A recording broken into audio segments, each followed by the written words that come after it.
Hello. I am going to welcome back. Today, I'm going to be walking through Module 2, which includes chapters 5, 6, 7, and 8. We will be talking through some highlights from each of the chapters, um, as well as hopefully watching a couple of videos. I think I figured out how to make that work. I also have this creepy little video of myself down in the corner. I'm not sure if I'll keep that in Module 3, but thought I'd try it out for this module. So we are now moving into the third part of the textbook, which is all about awareness. And so in the first parts of the book and in Module 1, we sort of took a deep dive into multicultural education, what that is, what the history of it is, how it relates to schools in the United States. Um, and so, for this chapter, we talked a little bit about the history of schooling and um, race and racism and things like that in the chapter as well, or in Module 1 as well. And in this one, module, we'll be diving into explore more about our own culture and awareness, and then sort of shift gears a little bit in chapters 7 and 8 to think about how we use the awareness about ourselves and about others as we create lessons and review curricula and so on. So, without further ado, we will launch right into this.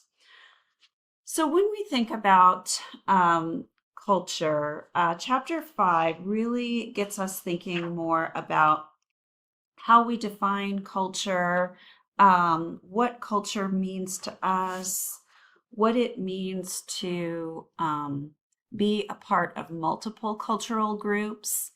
And sometimes I think we as at least I know for me, as a Midwestern white woman, sometimes I feel like my culture is a little bit invisible in that it's so much a part of me. And it's not something growing up that we spend a lot of time talking about or identifying, that it's not something that I grew up really, like I said, talking about.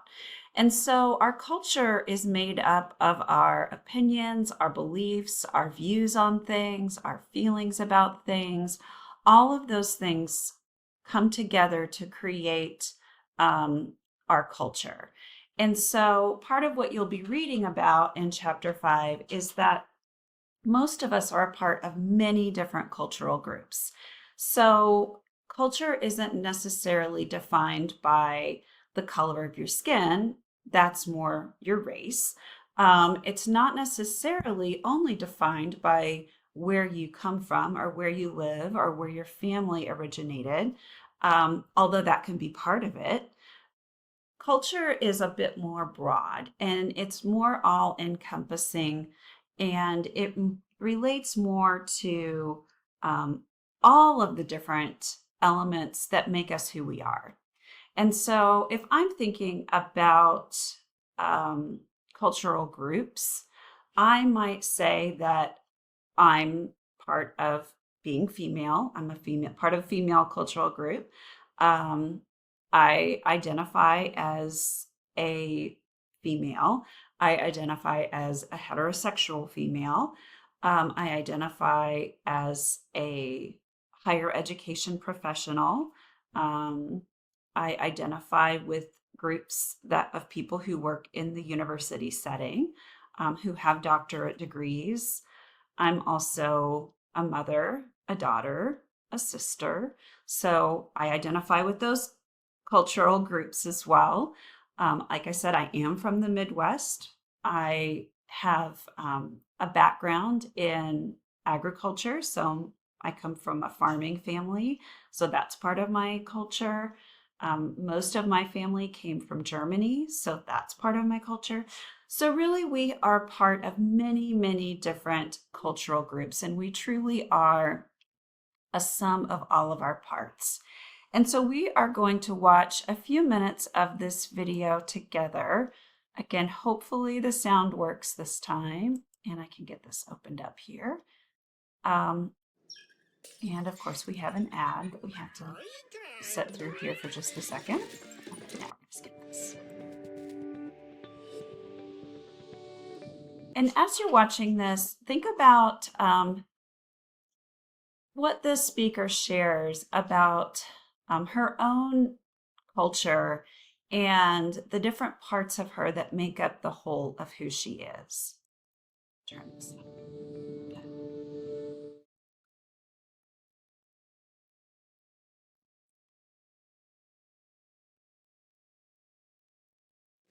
So before I begin today, I would like you to just take 10 seconds and look around you and say hi to the people around you. Go.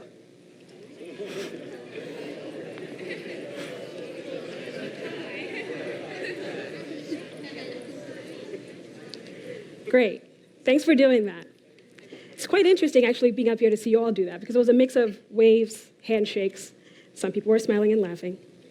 So I want to ask you one thing. What did you see? Did you notice what somebody was wearing, their hair color, probably their gender, and a couple of other things? But what did you think of them? Now, look around you again and look at that person. Don't say anything. You don't have to tell them what you think of them. I don't want to embarrass you. But I know you're probably making decisions and conclusions about the people around you. Now, all of that was to kind of stall, to give you a chance to look at me and to make judgments about me. I know you're judging. I would be too. I can't really see all of you clearly right now, but I'd be judging. You see, it is these things that we do that help inform how we see each other. And the conclusion of this experiment is something you probably already know. We take on average about 7 seconds to make impressions to others and to take in impressions of others. We then take those impressions to make conclusions about one another and determinations. So, you probably saw that I'm a woman, great. A black woman, fantastic. Black hair color, a couple of gray streaks in there. Can't see my eye color really from up here, but I have brown eyes. Now, I want to tell you a little bit about myself. I was born in Kenya, in Nairobi, but I actually grew up in a small town outside of that. I guess it's really not small, it's its own town, all the same, called Nyeri. I moved to Baltimore when I was 10 years old with my family, and we've been in the US ever since. I've been privileged to live and work in three countries and traveled to dozens more places. You see, all of these things have influenced who I am. I've also been fortunate to have very diverse friends, people from all walks of life, different nationalities, cultures, and backgrounds. You see, it is these things that are hard to know within the first 10 seconds that you meet somebody. Now, if you look around this room again, would you know who is in this room just by looking at them in the first 7 to 10 seconds? Would you have known all this about me? Probably not.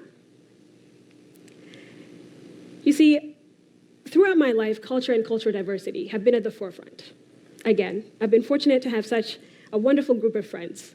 And through our friendships, we have taught each other about our traditions, through shared meals, celebrations, and also by just having conversations with one another.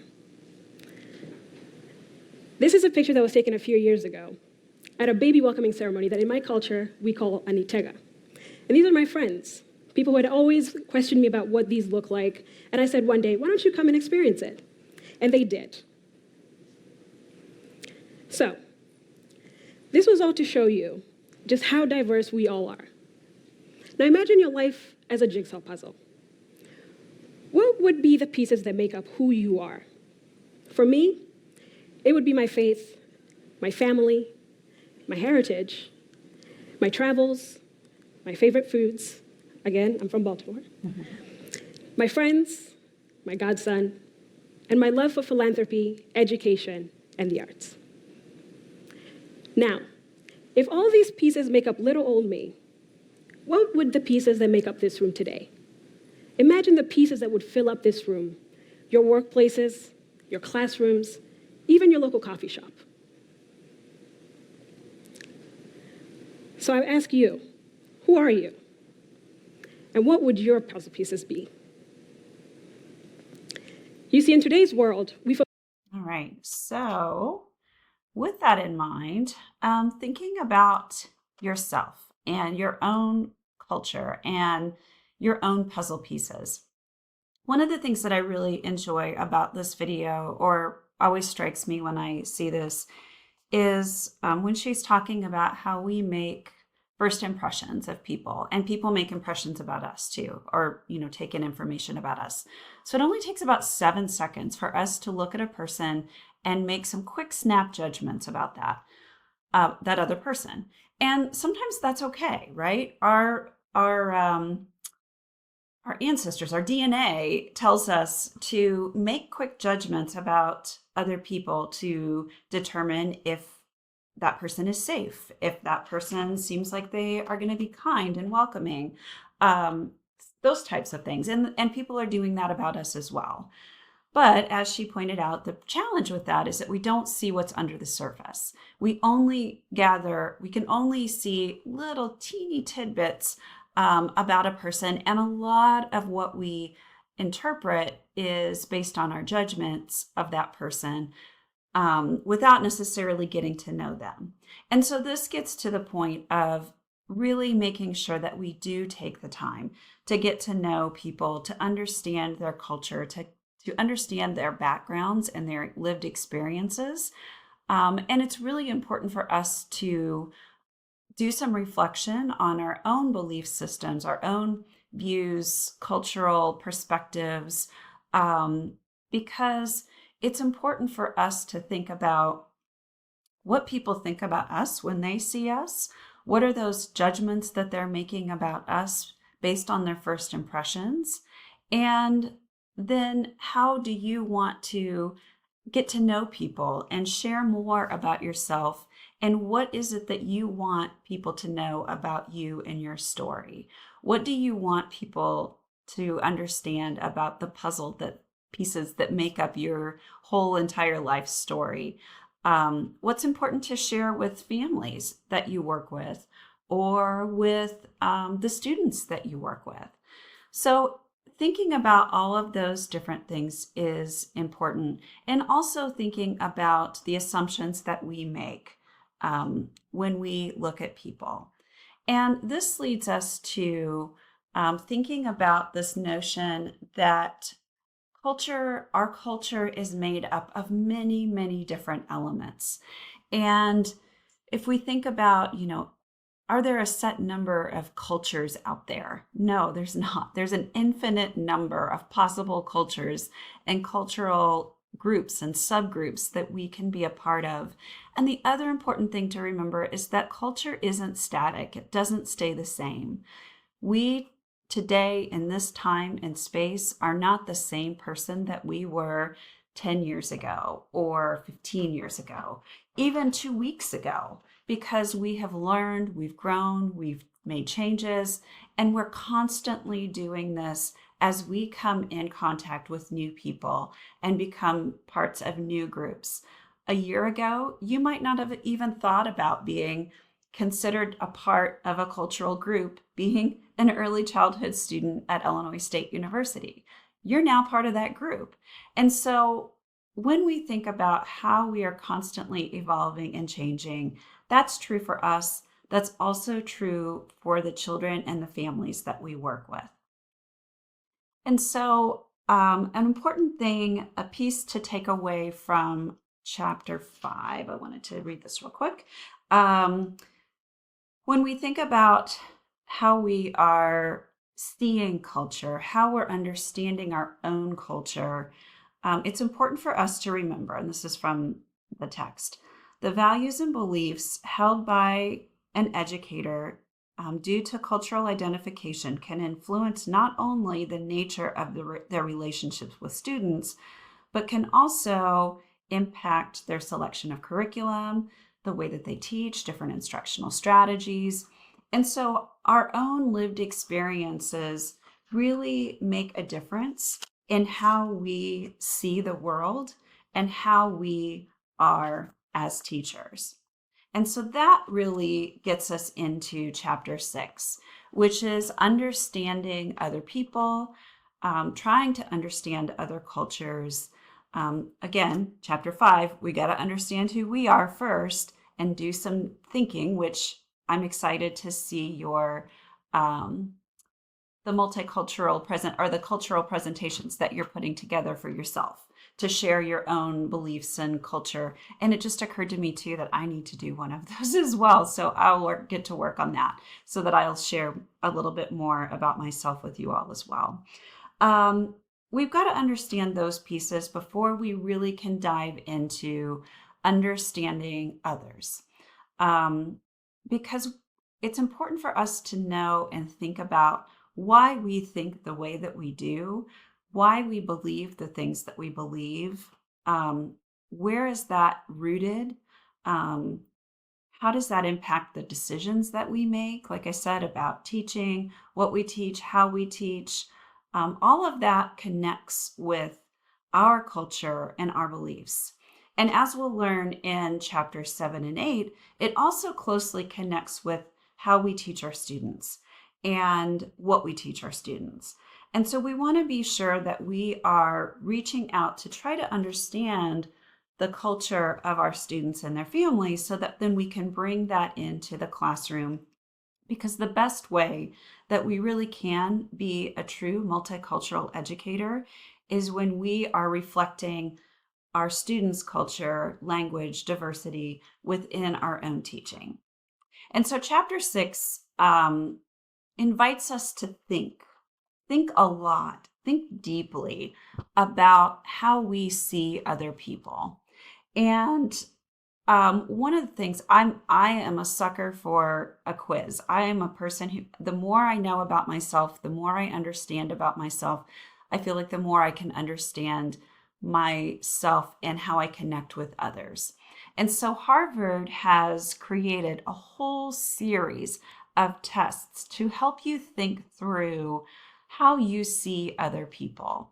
And so this is just an opening page here, a bit of a disclaimer to say you're probably going to learn things about yourself that from taking these quizzes that is insightful for you, that is enlightening for you, and some things that might be a little bit disturbing for you because you may think of yourself as an incredibly open-minded person. And when you take some of these quizzes, you might be like, maybe I'm not as open-minded as I thought. So there are quizzes out there. This is a part of a project out of Harvard called Project Implicit, and it helps us to underscore and to identify, that's what I'm looking for, and highlight some of maybe our implicit biases. We're going to talk more about implicit biases, and we read about this in our textbook. Implicit biases are part of who we are, right? They're part of our DNA, and they are, well, I say they're part of our DNA, but really they come about because of our lived experiences. And so the way that I see, for example, a person with a disability is clouded by my lived experiences of being a former special educator, a person with multiple degrees in special education, a person who has family members with disabilities. So I see the world through my own personal experiences, the lens of my lived experiences. And so I have certain biases. I have a certain way of seeing the world, good or bad, based on my lived experiences. So that is also true for the way that I see people who have skin that is a different color than my own because of my lived experiences. Living in the Midwest, growing up in a very rural area with very little diversity until I got to college, then having a lot of different experiences, both in college, doing study abroad, in the workplace. All of those things impact my worldview and the lens that I see the world through related to people who are different races than I am.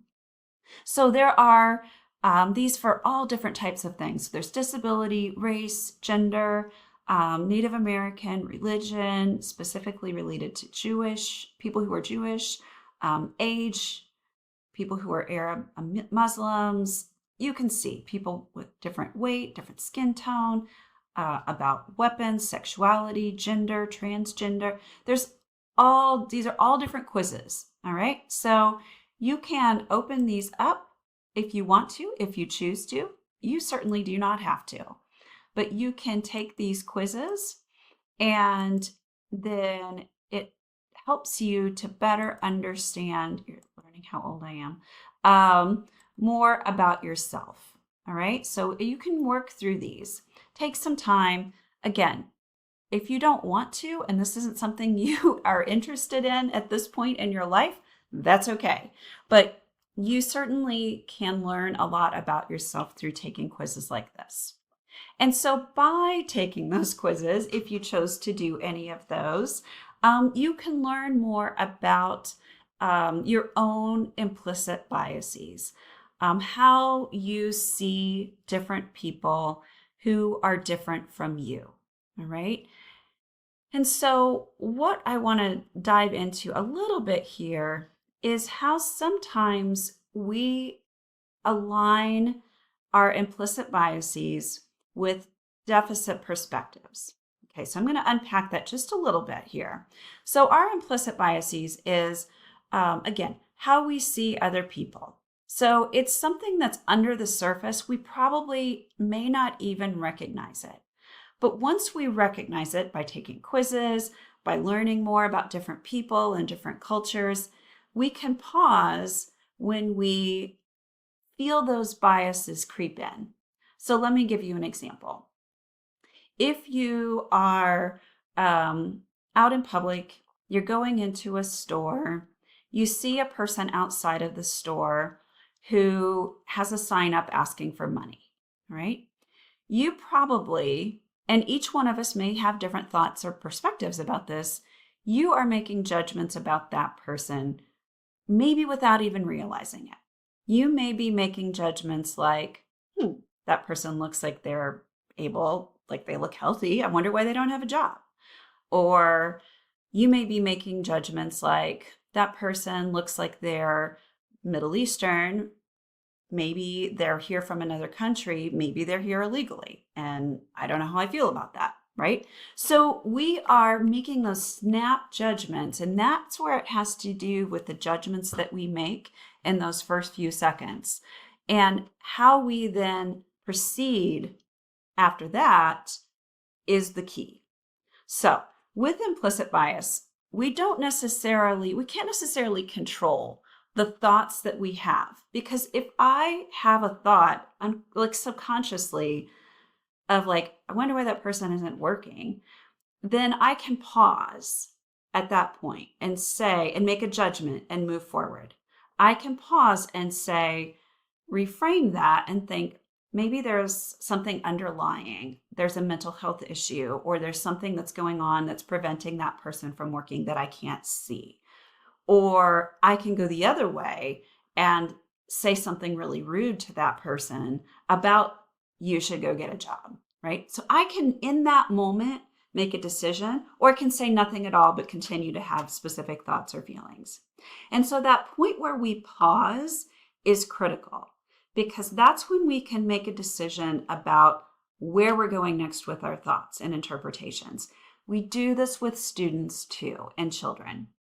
And so we're going to watch a couple of videos about examples of this and what we know about implicit bias, behavior, racism, and early childhood. So we're going to watch a couple of different videos related to this.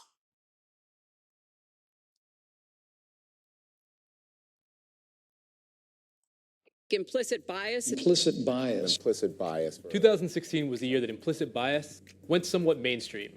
Yeah, so when Hillary Clinton mentioned implicit bias in the debates, our phones started blowing up, all our friends started emailing us about it. But what is implicit bias? Implicit biases are basically thought processes that happen without you even knowing it. Little mental shortcuts that hold judgments you might not agree with. And sometimes those shortcuts are based on race. First, some clarity. Saying someone has an implicit bias is different from calling someone a racist.